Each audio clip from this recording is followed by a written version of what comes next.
monsieur Ousmane Sonko bi ci levée immunité parlementaire alors tey lan moo ci yow sa réaction par rapport ak dossier bi monsieur Wilane. écoutez li xew tey su fekkoon du mbas mi yéen ñëpp da ngeen di nekk ci hémicycle bi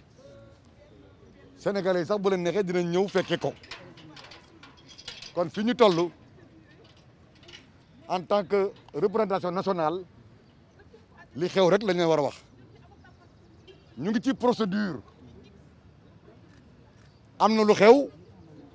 sénégalaise porte na plainte benn sénégalais boo xam ne yàlla dogal na Sénégal def ko mu nekk député loola yokk riir ak solo mbir mi sénégalais boobu ne moom dafa wax ñëpp dégg ne gannaaw daa am maanaam kiirlaay mu ko assemblée nationale jox du wuy ji kenn ndax moom du violer loi ministre de la justice bind assemblée nationale wax ne ci l'enquête bi itteewoon nañ déglu sénégalais boobu déglu ko nag tekkiwul ne dafa def wala deful ndax buñ lay enquête da ngay am toujours sa présomption d'innocence même su fekkee dafa am présomption de culpabilité buy peser ci yow assemblée def réunion de bureau def conférence de président sàkku ci commission des lois ca laa bokk ñu gëstu mbir moomu l'immunité parlementaire nag ñaari loi ñoo koy traité ci suñu règlement intérieur ñaari article 51 ak article 52 ñu ne suñu sàkkoo lever une immunité parlementaire u député day sosu déglu ba li ma wax il est créé il est constitué donc day sosu commission ad hoc boobu nag moom gannaaw bu ko commission des lois proposé ma leeral ne toutes les sensibilités de l'Assemblée fekkee nañu réunion commission boobu amoon na réeroo ci kuy toogal non aligné yi majorité bi proposé 8am groupe liberté démocratie wala groupe parlementaire bi PDS jiite ne balaa ngoon danañ indi seen tur indi nañ ko tey nag ñu ñëwoon plénière parce que plénière moo war a ratifier fokk mu leer bi ñu ñëwee ñaari nit ñi war a nekkal groupe parlementaire boobu noonu dugal nañ leen waaye it am na benn résolution boo xam ne nii non aligné yi bi ñu waxtaanee seen biir Fatou Ndiaye mi leen jiite ci mois bii te joxe woon turam d'accord nañ ñu dindi turam def keneen ci non aligné yi ñi constitué ko pare épuiser procédure yëpp war a wote pour ratifier ko parce que on ratifie par vote bi ñuy ratifier ci la opposition bi génn wote nañ ba xam ñaata ñoo d'accord ñoo ñu leen syndicat ki génn taxawaalu fii di wut journaliste man nag jullit laa bëgg a doon dama leen wax rek li xew rien que les faits mbir mi à partir de maintenant commission ad hoc mooy rencontrer ñi mu war a rencontrer y compris sénégalais boobu nekk député te waxoon ne bu ñu lever ëllëg immunité parlementaire parce que mooy tax mu mën a dem wuy ji le cinq minutes après la levée dina dem wuy ji commission ad hoc boobu nag su defee réunion pare day dellu si waat assemblée jëm su boobaa nag ci la ñuy xool ndax lam indi produit ba mu génne ci seen réflexion jaral nañu assemblée lever immunité parlementaire wala mu ñàkk lever aga guñ ci képp ku wax tey jii ne lever nañu immunité parlementaire bu ma Samba ak ma Demba waxul dëgg amul mais limite bi am ba des mooy sénégalais yi dañu war a xam ne man li ma gëm sama xolay tala mooy ñii raakum yi di wër naan gën a débat amul ci assemblée te dëgg leen mbali ma wax commission nii lay tëddee yow am nga ca wàll keneen am na ca wàll keneen am na ca wàll nga dugal ci sa wàll yow sos nga ko. mais dañoo dénoncer vice de forme ci procédure bi. C'est faux. J'ai l'impression qu'ils font de la théâtralisation cynique sur le dos de l'émotion suscitée par la personnalité du député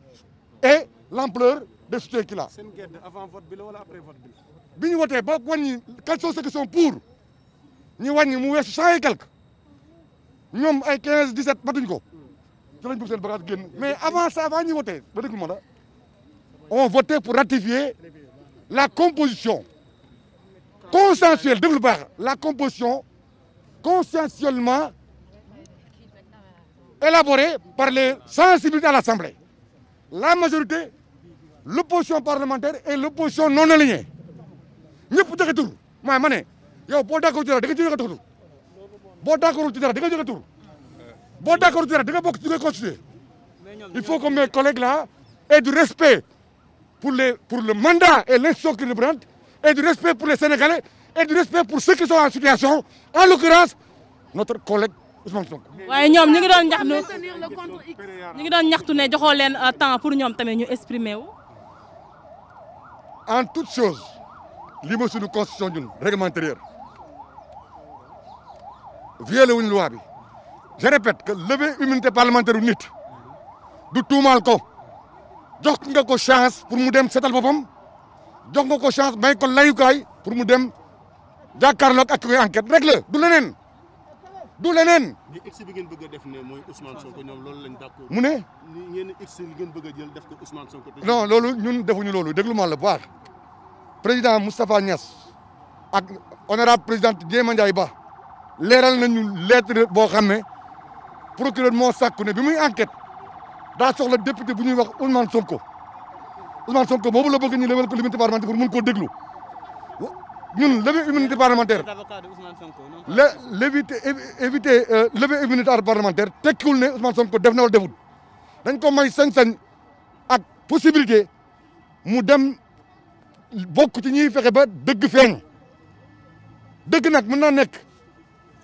ñun seetal comme set dëgg mën naa nekk buñ ko seetee bu fekkee dañ ko fa daanu mu daanu loolu wax léegi nga ne ñoom dañoo gis ne lépp njuuj njaaj moo ko lal mu ne moom moo tax d'accord moo tax kan moo loolu ñoom député ñu ne ñan ñu ne dañoo gis ne affaire bi dafa bëri njuuj njaaj amul lenn loo xamante ne dafa am ci man daal sama bàmmeel laa taxaw julit laa bëgg a nekk citoyen bu respecté état de droit laa nekk laa bëgg a nekk damay jox nit ñëpp seen àq ak seen yelleef ki plainte ki mu tuumaal awuma benn xibaar ci kii def nag kii defut pour que mu leer lenn moo doon gàllankooru Ousmane Sonko mën a wax ak enquêteurs yi mooy immunité parlementaire am te moom nee na buñ ko levé setal boppam rafet nañ njort ci caractère indépendant wu enquête bi neutre tey jii nii ba tey jii nii levé guñ ko dañoo sos commission ad hoc bi ko war a déglu bi war a liggéeyal assemblée pour assemblée ëllëg am sukkandikaay ndax war naa nekkam déet dama noonu du ma ci wax man dama noonu du ma ci waxati waaye sama collègue parlementaire ni ñu doxalee génn fee di ferem-ferem di gëmloo Sénégal yi ne ñoom d'accord ci ma ne loo d'accord doo joxe ñu ci bokk ma ne groupe yaakaaroon ne dina jaar ci yoon mais ñoom ci li ñu wax dañoo ñëw ba fii gis ni yëf yi jaaru ci yoon dafa am lëbëj bu bëri bu am ci biir dañuy wax lu neex dañuy wax lu leen neex du dëgg te mu kalaf du wax lu du dëgg te réew dina toll foo xam ne nii boo dee mu kalaf da ngaa war a wax sa akulaay taala man ñoom ñu ngi nii toog ma ñu ngi may gis nii li ñu wax du dëgg non seulement fekkee nañ travaux commission des lois weerante ci tur yi bëgg caa bokk bëgg ko sos nel benn loo d'accord da nga xëccoo pour bokk ci nga xëccoo pour bokk ci ba mel ni nga ko bëggee mu war na ne da ratifié des nga gaaw génn nga kante affaire x boobu président Cheikh Mbacké moo ko fi génne woon te tey leer na ne amul. d'accord dama ne ñoom nee nañ si biir dañoo poser ay questions préjudiciables ak préalable ngeen bañ a leen. déedéet c'est pas vrai kenn moo posé question préjudicielle muy l'honorable député Toussaint Manga bi mu posé question bi dans commission bi ak ko au revoir noonu lay demee dañu respecté procédure yi dañoo respecté procédure yi d'un bout en bout yaa ngi dégg noonu la demee. mais ci lañ ñu waxee nañu du plainte contre X. non ma ne wax nañu ni ñu ci plénière bi la plénière est souveraine que ni il ne s'agit pas de plainte contre X. Il s'agit d'une saisine aux fins de levée d'immunité parlementaire concernant un député qui s'appelle Ousmane Sonko qui intéresse pour les besoins d'une enquête le procureur général. Leer na. Les députés de l'opposition ont boudé. Est-ce que les travaux vont se poursuivre? Non, mais c'est fini. Xoolal dañuy tapale ñoom waa opposition bi. Ils ont donné leur mandat, leur représentant dans la commission ad hoc qui va à partir d'aujourd'hui se réunir. Ils vont pas partir de la réunion. Ils font de la théâtralisation. Je suis même choqué par cette attitude cynique. Est-ce que leurs représentants donc sont à l'intérieur actuellement? Je ne sais pas. Je ne suis pas membre de la commission ad hoc. jot ngeen ci PV bi. Mais la ban PV? procès verbal bi nga xamante ni. ñun du suñu rôle. Nous sommes dans un état de droit. ñun suñ commission bi day enquête rek ndax lii liñ soxlaa waa ji laaj na levée immunité parlementaire wala laaju ko point waaye enquête bi procureur rek ñi muy liggéeyal ñoo koy def. Honorable, s'il vous plaît, revenons sur les faits aujourd'hui. La presse n'a pas eu l'occasion d'assister à la plénière de ce matin. Dans les normes, la presse, en cas de plénière de l'Assemblée nationale, la presse doit être là, tout comme le public. Je crois savoir que c'est, selon les raisons qui nous sont données, c'est le contexte Covid qui fait qu'on n'a pas ouvert ça au public. Oui. Voilà. Oui. Ça, c'est déjà une réponse sur un fait. Oui, effectivement. Donc aujourd'hui, la commission ad hoc qui doit convoquer l'honorable député Ousmane Sonko, elle a été finalement Ratifiée. validée. Voilà. Oui, elle a été validée. Elle a été ratifiée par la plénière souveraine. Après que toutes les sensibilités de l'Assemblée. alors ñoo ko déggandoo ñoom li ñuy wax rek mooy waa opposition dañuy rek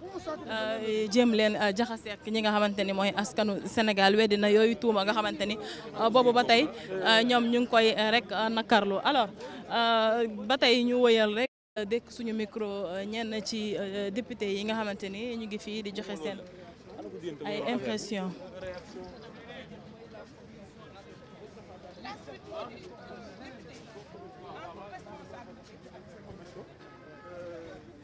alors dégg nañ li nga xamante ni rek mooy impression député yi nga xamante ni ñoo nekkoon ci biir honorable député Mame Diarra Fam ki nga xamante ni aussi mooy honorable député Serigne Bara waaye it dégg nañ ki nga xamante ni mooy honorable député Aïda Mbodj moom mi nga xamante ni jamono bi moom la ñu rek tànn ngir mu taxaw ki nga xamante ni mooy Ousmane Sonko gannaaw ba ñu ne am na droit am avocat député wala mu tànn kenn si ay naataangoom rek ngir mu daal di koy plaidel ba tey dañuy wéyee ni rek dégg suñuy micro daal di xool rek ana lan la ñu mën a for ci réunion bi amoon ci biir déjà liñ ci jàngat biñ ci am mooy opposition bi d'accord ñu ci procédure bi ni mu demee woon donc looloo waral ñoom ñu daal di rek gedd daal di génn ci assemblée bi ci naka noonu lañ daal di rek jëli ñi nga xamante ni ñooy taskatu xibaar yi ndax boo leen xoolee depuis boobu ba tey nanguwuñu benn yoon ñu jege si woon sax li nga xamante ni mooy assemblée nationale donc fi nga xam ne mooy pencum ndaw réew mi ci naka noonu la ñu dem jëli ji ne ñoom du ñu waxati ci mbedd bi bu ñuy amatee lu ñuy wax fii lañ koy waxee fii di buntu assemblée nationale donc dégg nañ li nga xamante ni mooy kaddu yi nga xamante ni député yi jot nañ ko yëkkati nakarlu ni nga xamante ni noonu la procédure bi daal di rek demee mais ñi ngi am tamit ay controversion donc dañuy wëyal rek dékk suñu micro ki nga xamante ni mooy honorable Immédiatement, la solution ad hoc se réunit dans sa composition déterminée par toutes les sensibilités de l'Assemblée. Je veux dire, l'opposition qui fait ce théâtre-là. Alors, ñu déglu ki nga xamante ni mooy honorable député Abdoulaye Wilane. Et très moqueur quelque part. Les non-inscrits qui ont amené le député Fatou Ndiaye à se faire remplacer et qu'elle a accepté par Cheikh Mamadou Abdoulaye Dièye, donc, et les 8 représentants de la majorité. Ils vont travailler, ils ont un délai de 8 jours, après quoi ils viendront faire rapport à l'Assemblée et l'Assemblée, ce jour-là, décidera si oui ou non il faut lever l'immunité ou pas. Pour le moment, nous en sommes à la procédure qu'il faut rigoureusement respecter parce qu'en toute chose, la forme importe tout autant que le fond. Je ne voulais pas parler, mais quand j'ai entendu que certains de mes collègues faire dans le brouillage, dans l'intoxication, j'ai dit, il me revenait de rétablir la vérité. Pour par respect aux Sénégalais. Nous sommes venus un peu en retard. Est-ce que vous pouvez demander au collègue? Alors, honorable député Abdoulaye.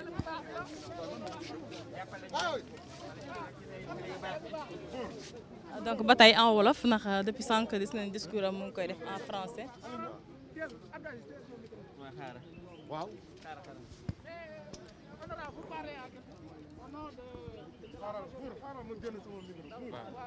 ki doon wax léegi di honorable député Abdoulaye Wilane donc moom ñoo xam ko bu baax ci parti socialiste donc li mu xamle mooy dafa rus rek ci ni naataangoom yi daal di doxale mooy dañu daal di rek gedd daal di génn donc ba tey ñu wëy ne taxaw fii nga xamante ni mooy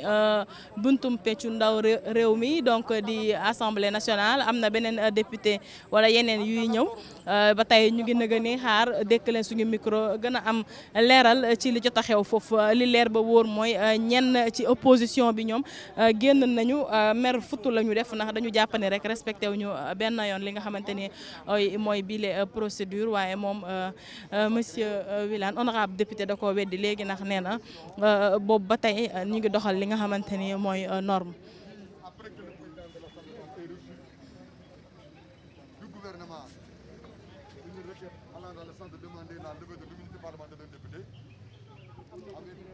donc li sos jotaay bi boobu ba léegi te di fàttali rek mooy lever li nga xamante ni mooy immunité parlementaire ki nga xamante ni mooy honorable Ousmane Sonko nekk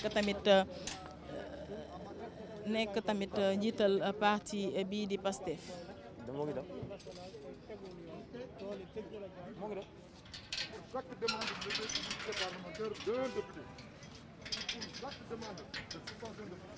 Déjà engagé une commission ad hoc aux membres nommés selon la procédure prévue à l'article 34. Alors ñu dem dékk suñu micro honorable député.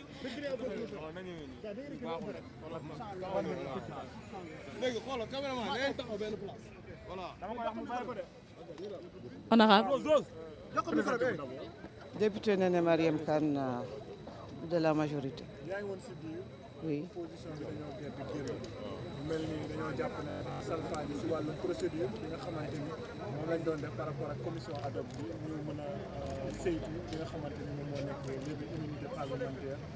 kii bi député Ousmane Sonko lan nga ñu ci mën a leeral. li ma leen di njëkk leeral mooy que ni dara amul ci loolu luy dara amul ci loolu bi ñuy génn salle bi fekk na ñun pare nañu parce que lii du séance boo xam ne bii dafa nécessiter débat. C'est juste une ratification, pas plus que ça.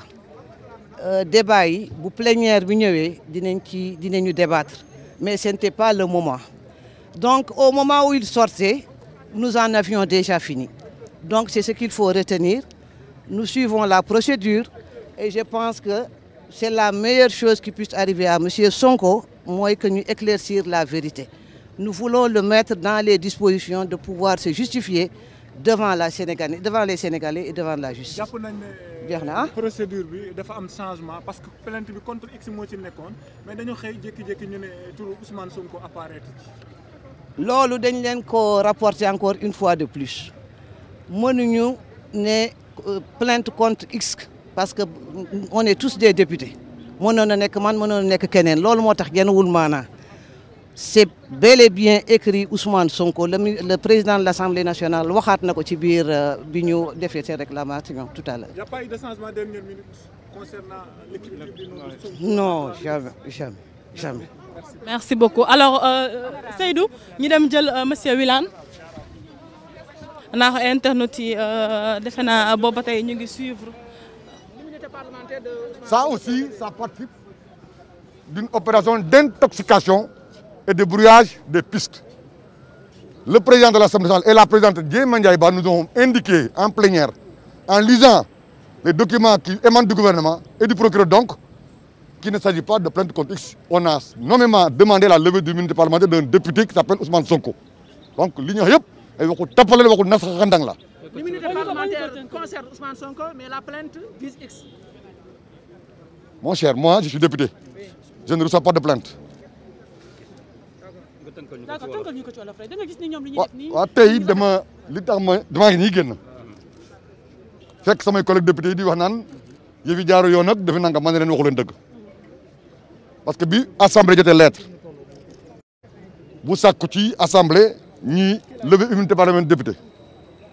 dañoo seet suñu règlement intérieur mu ngi nii article 52 bi article 52 bi alinéa bii mooy alinéa 1 mu ngi nii dafa wax ne lorsqu'il est constitué pour chaque demande de levée d'immunité parlementaire d'un député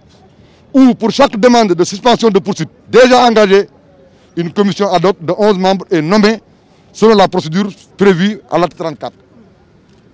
Assemblée jot na ko bureau bi daje na conférence de président daje sant commission des lois mu sos commission ad hoc 8 personnes jóge ko ci majorité bi ñaar jóge ko ci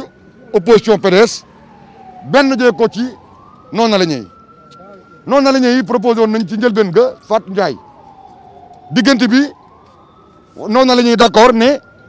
ñoom doyu leen keneen moo leen doy muy Mamadou Abdoulaye Dièye elle l'a accepté et elle a informé l'Assemblée la plénière qui est souveraine qui décide et ratifie. Les PDS ont proposé 2 autres waaw ma ne su fekkee da nga dañ ne lii mooy commission bi war a càmbar nga bokk ci ñi ko sos ba pare yónnee fa sa ndaw ñëw génn gëm na ñaan non waruñ ko nangam dañuy wax lu neex waxu naafeq la waxu yëkkati fitna ci réew la te dama ne député yi nekk fii dañu war a respecter sénégalais yi bàyyi xel seen bàmmeelu biir respecter Ousmane Sonko ak ay soppeem di bañ di wax lu dëgg mbaa ñuy wax ci kaw wax ci suuf daa mel ni ñoom dañuy wuruj dañuy ruube loolu mooy daam. dafa mel ni su ma la dégloo sa wax dafa mel ni dañu d'accordoon ci lépp bàyyi ba ci jàppandaw ko ñu bëgg. non loolu moo am ñoo joxe seen i tur kenn forcé wu leen le 8 ils ont dit balaa ngoon danañ joxe ñaar yi le 8 Fatou Ndiaye rek lañ dugaloon tey ñi gindi Fatou Ndiaye seen coxore bopp dugal Mamadou Bamba Abdoulaye Dièye indi seen ñaar dugal ko ba noppi ñu wote ñi xam ne ratification la ñi génn di coow loolu du wàllu nit ko baax loolu moo tey procédure la ñu nekk ma wax ne lever immunité parlementaire ni ko loi bi waxee tekkiwul ne kii amul présomption d'innocence ou bien présomption de culpabilité pesé ci moom dañoo bëgg rek dëgg feeñ nit nag bu ne su fekk dindi sama lever immunité parlementaire du ma waxtaan ak enquêtekat bi waaye suñ ko lever 5 minutes après ma dem wuy ji waaye kon kay ki ragal a fanaan moom kenn ci biir néeg ak ki ragal a fanaan ci biti buñ dajee ci biir néeg tëjal bunti waru leen boole. waaw léegi plainte contre X boobu ñu wax ni ñoom X lañ ci bind ba pare. en tout cas man wama shahidna illa bima alimna président assemblée nationale ak président commission de loi leeral nañ ñu fii ne plainte bi liñ jot dañoo sakku nommément ñu lever immunité parlementaire du député Ousmane Sonko ndax da leen a soxal ci l'enquête bi ñuy def loolu la laa xam man. waaw député yi wax nañ bi sànq ne ci PV bi nga xam ne Moustapha Niasse da koo lire.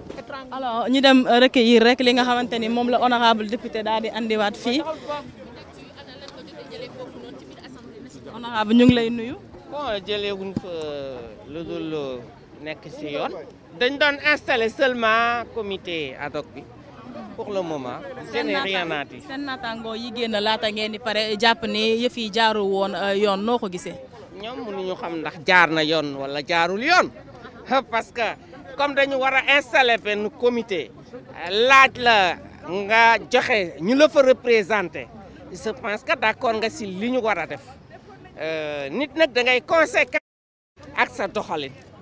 seen doxalin mooy comme ñoom d'accord nañu bokk ci comité bi dañu war a toog ba voter parce que boo d'accordul ñu xam ne d'accordoo mais joxe ku la représenté après ñuy wote ngay génn je pense que yooyu amul solo nañu dox rek ñu dem parce que gënuñu ñu bëgg réew mi. Est-ce que les députés de l'opposition dama ni xam nga soo dee wut député sooy wut député mais da ngay wala coalition de parti à partir des députés nga da nga taxaw pour intérêt wu population. parce que sans la population ñun duñu dara